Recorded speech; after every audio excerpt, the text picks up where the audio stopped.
अमरजीत भगत जी, हमारे गृह मंत्री आदरणीय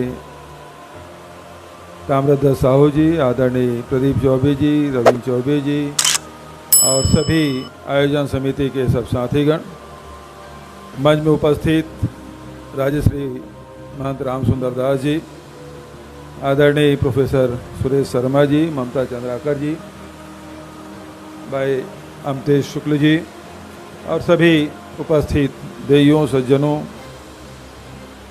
साथियों,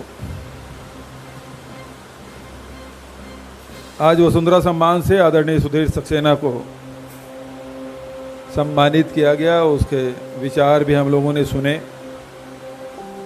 आदरणीय बादल जी के विचार प्रमुख वक्ता के रूप में हम लोगों ने सुने हैं। आदरणीय साथियों, पत्रकारों से तो हम लोग रोज बात कर लेते हैं, रोज अपनी बात सुनाते रहते हैं, क्योंकि खबर में बने रहना है। यदि खबर में ना बने रहें तो लोग भूल जाते हैं कि आदमी जिंदा है या नहीं है। इसलिए जरूरी है कि पत्रकारों से रोज बात करते रहो। लेकिन सोच रहा था कि आज तो पत्रकार नहीं बल्कि ये तो साहित्यकार हैं, लेखक हैं, कवि हैं, इतिहासकार हैं, सारे लोग बैठे हुए हैं। इसके बीच में अपनी बात कैसे रखूंगा। अच्छा हुआ प्रकृति साथ दे दिया। मैं क्या बोल रहा हूँ वो मैं ही सुन रहा हूँ। सामने इतने जोर से बारिश हो रही, कुछ सुन भी नहीं पा रहा।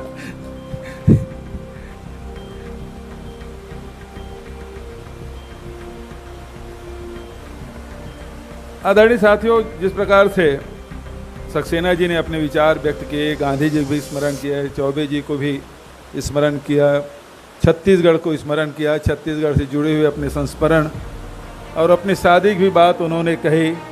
और प्रदीप चौबे जी जब सम्मान करने आए थे तो धीरे से उन्होंने कहा था, पुरुषोत्तम कौशिक जी आपकी शादी के गवाह बने थे। सुनाई नहीं दे रहा है ना? हाँ, इसीलिए अच्छा है।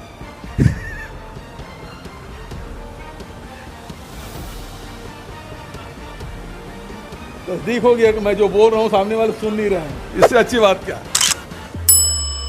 इधर सुनाई नहीं दे रहा है। देखिए, शब्दों को सजोना एक कठिन विधा है। उसमें भावना के विचार डालना उससे भी कठिन है। लेकिन समाज में जो दिखावटीपन है, बनावटीपन है, वो हमारे छत्तीसगढ़ में नहीं है। हमारे यहाँ सहजता है, सरलता है, विनम्रता है, प्रेम है, भाईचारा है। और ये सहजता, सरलता, सहज होना, सरल होना इतना आसान नहीं है जितना कि लोग समझते हैं। कबीर जी ने भी सरलता की बात कही, गुरु घासीदास जी ने सरलता की बात कही, गांधी जी ने सरलता की बात कही। और सरलता पूर्वक यदि जीवन जिया है तो कीर्तिशेष देवी प्रसाद चौबे ने। तो सहज और सरल होना आसान नहीं है। और यही कारण है कि हम लोगों को, छत्तीसगढ़ियों को बहुत भोला समझते हैं। मैं भाला की बात नहीं करूंगा, वो आप लोगों का विषय है।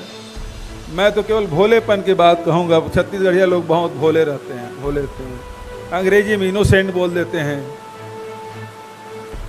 लेकिन इस भोलेपन में जो खासियत है वो दूसरे में नहीं है। क्योंकि आप कितना भी आगे बढ़ जाएं, कितना भी बड़ा हो जाएं, लेकिन ये छत्तीसगढ़ का भोलापन है जो एक बार छत्तीसगढ़ आया तो छत्तीसगढ़ का हो जाता है। तो भोलापन में खासियत है कि आपको जोड़ लेता है, फिर छोड़ता नहीं। भले वो जुड़ने के बाद जो छत्तीसगढ़ियों खो जाए वो अलग बात है, लेकिन छत्तीसगढ़ की यही खासियत। बहुत सारे हम लोगों ने साथियों को देखा, अधिकारियों को देखा, व्यवसायियों को देखा, साहित्यकारों को देखा, पत्रकारों को देखा। यही काम करते करते फिर यहीं बस जाते हैं, फिर यहाँ से बाहर जाने की सोचते नहीं, अपने घर जाने की बात नहीं सोचते। ये ज़्यादा अच्छा लगता है। ये जो सहजता सरलता है, ये हमारी अपनी खाती है, हमारी पूंजी है। एक बात, अभी जब भक्तों की बात हो रही थी, तो आजकल भक्त की परिभाषा बदल गया। समय समय में शब्दों की परिभाषा बदल जाती है। वेद के समय जो यज्ञ का अर्थ था, कृष्ण के समय यज्ञ का अर्थ और बदल गया। उसी प्रकार से कबीर, तुलसी, दादू के समय जो भक्त की परिभाषा थी, आज योगी मोदी युग में भक्त की परिभाषा बदल गई है। जिस प्रकार से नेताजी का, सुभाष चंद्र बोस के समय नेताजी शब्द का अर्थ जो था, आज के समय में नेताजी का अर्थ, उसका स्वरूप बदल गया है। उसी प्रकार से भक्त का भी उस शब्द का, किसी के यदि भक्त बोल दो तो लगता है किसी ने गाली दे दी आजकल। लेकिन भक्त जो लोग हैं वो बड़े प्रसन्न होते हैं। गांधी जी को उल्लेख आपने किया और गोली मारने के बाद हे राम उन्होंने कहा।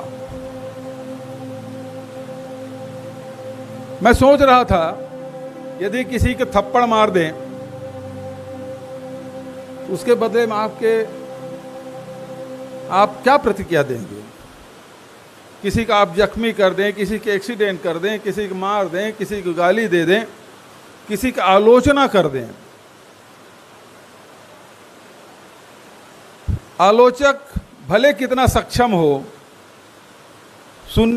जिसकी आलोचना हुई हो वो कितना भी कमजोर हो, भले सामने में प्रतिक्रिया न दे, लेकिन उसके मन मस्तिष्क में वो बात रह जाती है और कितने घंटे, कितने दिन, कितने महीने, कितने साल तक के वो बातें स्मृति में बनी रहती है और वो सालती रहती है। ऐसे समय में किसी व्यक्ति को गोली मार दे और उसके प्रतिक्रिया में हे राम निकले, ये कोई छोटी मोटी बात नहीं है। जो शब्द तितिक्षा है उसका पराकाष्ठा मैं कह सकता हूँ, क्योंकि बड़े बड़े संत महात्मा बैठे हैं, उसके सामने मैं तितिक्षा शब्द के को व्याख्या करूँ उचित नहीं है। लेकिन हमारे संतों ने, ऋषियों ने तितिक्षा की बात कही। यदि सामने वाला आलोचना भी कर दे, कठोर शब्द कह दे, आप पे हमला भी कर दे, तो आपके मन में उसका कोई प्रभाव नहीं पड़ना चाहिए। ये छोटा मोटा अभ्यास नहीं। और गांधी जी ने कितना अभ्यास किया होगा, तब जाके हे राम निकला होगा। आज यदि आप भक्तों के खिलाफ कुछ बोल दें और भक्तों के नेता के बारे में बोल दें, तब तो तत्काल आपको सर्टिफिकेट मिल जाएगा, आप देशद्रोही हैं। कुणाल शुक्ला जी बड़े अनुभवी व्यक्ति हैं, क्योंकि सोशल मीडिया में वो सक्रिय रहते हैं। अब हम लोग तो क्योंकि अब सत्ता में हैं तो सोशल मीडिया बना कर रखना जरूरी है, सोशल मीडिया में रहना जरूरी है, सबके लिए जरूरी नहीं है। लेकिन जो लोग सोशल मीडिया में हैं और रोज जो उसके बाक्स में जो प्रतिक्रिया आती है, यदि उसको ना पढ़ते हों तो ज़्यादा सुखी रहेंगे। यदि पढ़ेंगे तो आपका बीपी जरूर हाई हो जाएगा। और यदि आपका फिर भी बीपी हाई नहीं हो रहा है तो मैं समझता हूँ कि आप गांधी जी के रास्ते में हैं। आलोचना को सुनने की क्षमता आप में है, सहने की क्षमता आप में है। असहमति, ये असहमति तो नहीं है जो आपके बाक्स में जो आता है, प्रतिक्रिया जो आती है वो तो गाली ही है। लेकिन आज सबसे ज़्यादा जो लेखक है, साहित्यकार है, कवि है, उनकी स्थिति के बारे में विचार करता हूँ तो बहुत दुख होता है। क्योंकि जो साहित्यकार या लेखक या कवि अपने जीवन के अनुभवों को शब्दों के माध्यम से उसको पेपर में उतार लाते हैं, लेकिन जो प्रतिक्रिया देने वाले लोग हैं वो उस स्तर के नहीं होते। वो 2 रुपया में कमेंट करने वाले होते हैं।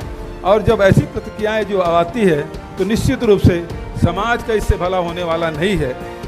क्योंकि आज चाहे कितना भी लिख लें, वो केवल आपके पुस्तकालय में, आपके लाइब्रेरी की शोभा बढ़ेगी, क्योंकि आजकल लोग पढ़ना छोड़ दिए हैं। वो केवल उनके हाथ पेपर भी नहीं पढ़ते, क्योंकि पेपर में समय लगेगा। तो वो जब बाथरूम में होते हैं तो फिर व्हाट्सएप खोल लेते हैं, फेसबुक खोल लेते हैं, वही वो कमेंट करते बैठे रहते हैं।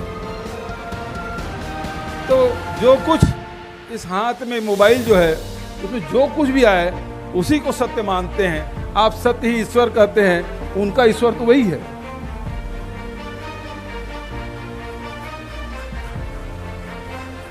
पानी कम हो गया क्या?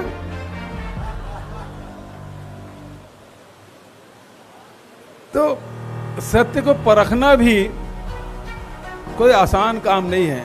जो आप देख रहे हैं, जो आप सुन रहे हैं, वही सत्य नहीं है। जो सामने वाला देख रहा है, सामने वाला जो सोच रहा है, सामने वाला जो सुन रहा है, वो भी सत्य हो सकता है। और सत्य को सत्य के बारीकी में जाएंगे तो फिर जो गांधी जी ने कहा कि सत्य के जो खोज है या सत्य के प्रयोग है, उसके बारे में उन्होंने कही। तो हर व्यक्ति के अपने सच हैं और उस सच के साथ ही जीवन व्यतीत करता है। लेकिन आजकल जो सच दिखाई जा रहा है, सच जो सुनाया जा रहा है, वो समाज के लिए कतई उचित नहीं है। ऐसे में जो बुद्धिजीवी तबका है, वो लोग तो संगठित हैं। उन लोगों को आजकल बड़े बड़े कंपनियां खुल गई है, जिससे उसे सैलरी मिल जाती है कि आप दिवाकर मुक्तिबोध को आपको फॉलो करना, उसमें कमेंट करना है। तो कोई रविंद्र चौबे को कमेंट करेगा, तो कोई कुणाल को घेरे रहेंगे, जैसे कि फुटबॉल और हॉकी में खिलाड़ियों को घेरा जाता है, उस प्रकार से कुछ लगे रहते हैं। लेकिन वो पेमेंट वाले होते हैं। लेकिन जो बिना पेमेंट वाले हैं, जो समाज के बेहतरी के लिए कहीं कहीं स्वांता सुखाए भी हो सकता है, लेकिन जो वो लिखते हैं, जो बोलते हैं, रचना करते हैं, ऐसे लोगों को भी संगठित होके इन चुटभैया लोगों से लड़ाई करने का आवश्यकता है। हालांकि आपके स्तर और उसके स्तर में जमीन आसमान का अंतर है, लेकिन आप उसे छोड़ देंगे और उसके सहारे छोड़ देंगे तो ये तो उसी प्रकार की बात होगी जैसे महाभारत में बलराम ने पलायन किया था। ये पलायन का अवसर नहीं है, बल्कि डट के मुकाबला करने की आवश्यकता है। चाहे आपके सामने लड़ने वाला आपके स्तर का हो ना हो, लेकिन लड़ाई तो लड़नी पड़ेगी, क्योंकि आपके हिस्से की लड़ाई है। क्यों आपकी किस्मत में इसी प्रकार के लड़ाके मिले हैं, यह आपका भाग्य है। इसको हम क्या कर सकते हैं?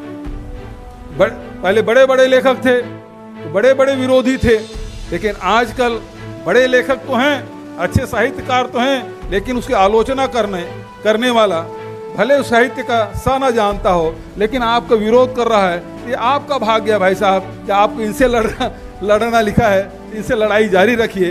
इन्हीं शुभकामनाओं के साथ पुनः सुधीर सक्सेना जी, आप दीर्घायु हों, स्वस्थ हों और आपकी लेखनी कभी न थमे और निरंतर समाज को नई दिशा मिलती रहे।